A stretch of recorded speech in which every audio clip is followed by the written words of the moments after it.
Bismillahirrahmanirrahim. Hi everyone, I am Hassam Saeed from gsheets.com, which is being managed by me and my friend Rashid Anwar. This video is continuation of series of videos on NRP Limited Management Information System.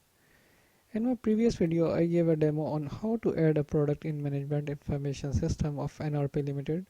In this video, I will demonstrate how to manage product details like its cost, markup, and selling unit of measure. So let's start by moving into menu of our admin panel. Click on the cars, and in product menu click on the product or service management.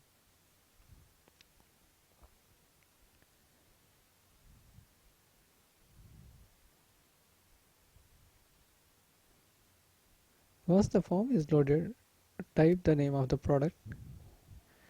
I will type the same name which we added in the last video.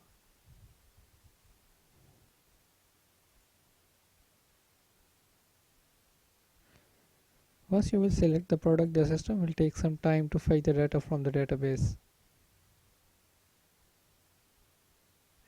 There are three sections in this module. First, procurement details section, then sales markup details section, and last section is of selling unit of measure details. Let me start with the procurement details section. In the procurement details, user will have to first enter the purchasing cost. Then he have to select the purchasing unit of measure. After that, sales markup details section have to be filled. In this section, user will have to provide how much markup he wants to get from this product. Based on this markup, product price will be calculated by system automatically. As user may wants to get some specific profit on each category, or he may wants to get different profitability for different subcategories. Therefore, in this management information system, we have given three options. First is category markup option. If user select this option, then the product will be given same markup which is given to the category of this product. Second option is of subcategory markup. If user select this option, then the product will be given the same markup which is given to the subcategory of this product. And if user wants to give custom markup specific to the selected product, then he will choose custom product markup option. And in the text box, he will provide the markup. How to associate markup with the category or subcategory will be covered in other video. For this product, let's select the custom product markup and type 4% markup percentage. Now last section is of selling unit of measure details. In this section, user will have to provide selling unit of measures in which he want to sell his product along with the conversion factors of unit of measure. Before filling up this section, it's important to understand the concept of unit of measure conversion. So let me explain that with an example.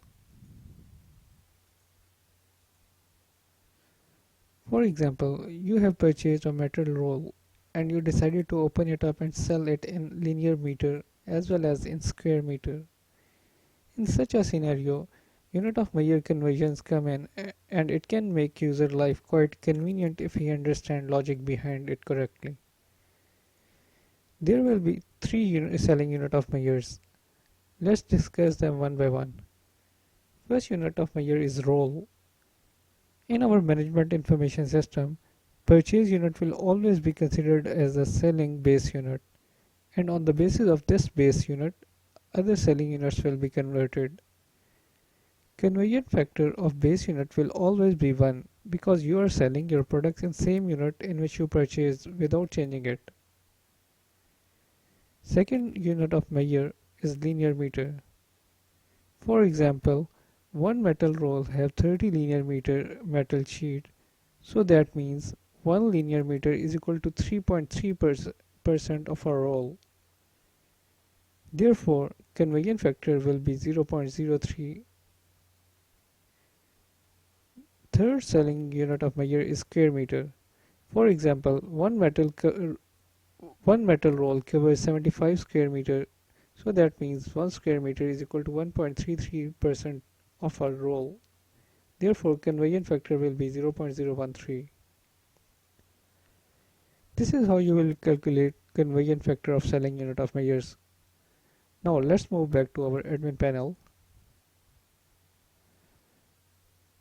As our purchasing unit of measure is roll, so first selling unit of measure entry which you are seeing on the screen is entered automatically because it's a base unit. Now let me add another selling unit of measure by clicking on the plus button. First, user will have to select unit of measure, which in our case will be a linear meter, and its conversion factor will be 0.033.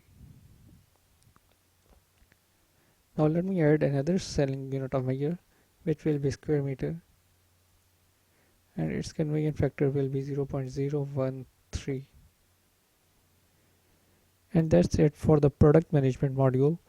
Before clicking on the update button, let me show you the Google Sheet, which is being used as a database for this management information system.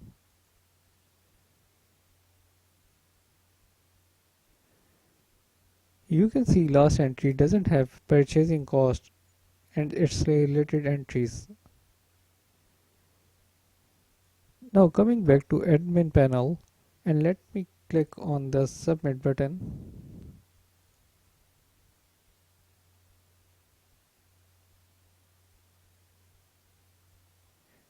Database is updated successfully. Now let's check out that in our Google Sheets. As you can see in the last entry of test product, all entered data is updated successfully. Hope you have enjoyed watching this video. If you have any question, then feel free to contact us on our Facebook page or email us on info@gsheets.com. Thank you.